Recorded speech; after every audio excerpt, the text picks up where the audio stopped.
Over the next few videos, I'm going to talk to you about how we got Justin, an online student from America, leaning back and scoopy looking like this at impact, to compressing the ball and turning his ball striking from a weakness into a strength.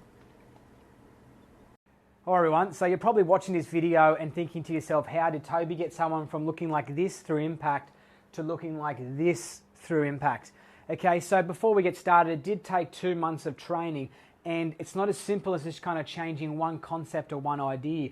So before we get stuck into it, if you are someone who finds themselves hanging back in this nature with their pressure into their trail foot like this here, you're obliged, you've only got one option, to actually let go of your wrist hinge to try and make contact with that ball, which is going to result in that kind of scoopy look, feel.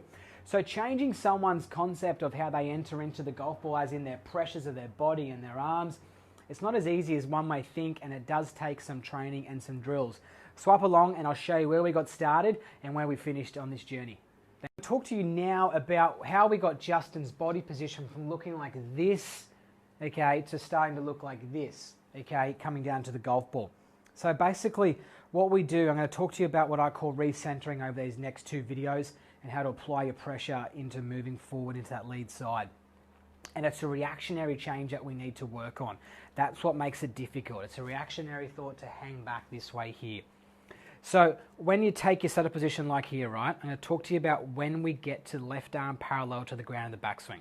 So when Justin's left arm gets to parallel to the ground here in the backswing, okay, there's about 60% pressure in the trail foot, 40% in that lead foot, okay? From here you'll see that golf ball is generally in line with the temple or left eye here over the ball. When we make our way to the top of the backswing, you'll see that we start to apply pressure into that left knee. Okay, so I want to start feeling that left knee pushing down, okay, and my left hip starting to move towards the flag. Okay, so I'm applying pressure through that heel, left hip, left knee, and that is drawing my attention and starting my intentions to kind of swing through and get lead on my lead side here. From there, it's going to give me the ability to stay on top and start to compress the ball and not wanting to kind of jump back through this nature here. So there's lots of drills, right? And I like to do these barefooted as well.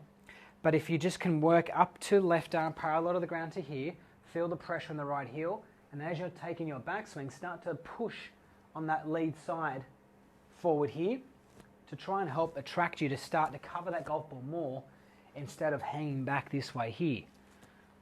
Swipe across and I'll talk to you about the arms. Hey everyone, so the good thing now to talk to you about over the next 2 videos, right, is that we can now adapt our arms and our release patterns through the golf ball to now suit where our body is positioned over the golf ball. So remember, if you're someone trying to carry shaft lean who is hanging back like this here, right, it's impossible, right? You just can't hit the ball. Okay, so we've got a couple of things here in 2 key areas I'm going to talk to you about over these next 2 videos. One is I've got this swing guide here set up, okay, at about 7 o'clock right on the club face there, on the club grip. I'm going to talk to you about the right arm structure as well. So someone who empties out this way here, you'll see how my right elbow is looking behind me coming into the golf ball. Okay, so we've got 2 things we can work on. What we worked on, right, is that when we're starting our transition down to here, okay, and we're getting down to what we call club shaft parallel to the ground, about P6, we're focusing on trying to keep this swing guide here for as long as possible on there. So we're exaggerating the training required there. Okay, keeping that on there to try and train ourselves not throwing it away. That does take a lot of training. The next thing we'll talk about, right, is the right arm structure, and to now retrain it to not starting to look like this here, but to start coming in this way here. So at the same time, when working with that swing guide there, right, we go up top of the backswing, we come down, we can now get that right arm in front of my right oblique muscle like this here.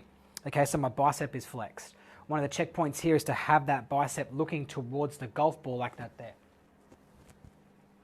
Okay, that bicep is looking towards the golf ball and it's not emptying out this way here. Okay, there's 2 things that you can work on retraining your arm structure.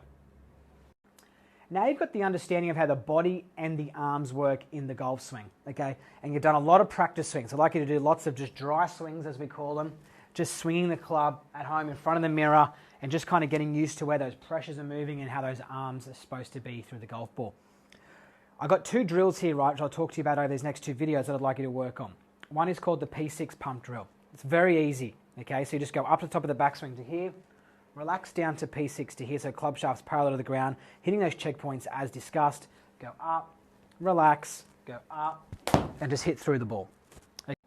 All right, everyone. So the second thing I'm going to talk to you about, as in to train on the golf course, right, or train when you go to the driving range, is just hitting a punch shot. Okay, but there's a couple of key things that you need to look for when doing this. Okay, so when you're hitting that punch shot, I want you to make sure that you're focusing, that your body is leading and compressing the golf ball here, okay, as you're holding those wrist angles through the golf ball. The reason why I like to train it through this area here is that we understand that you are a little bit of this way here if you're releasing it too early. We want to get that shaft going this way here through the hitting area. Okay, so we can train that over a punch shot and look for this checkpoint post-impact here, that your club head isn't too high up like this here. We want to train those wrists staying a little bit firmer through the hitting area. So I want to get yourself in that position there.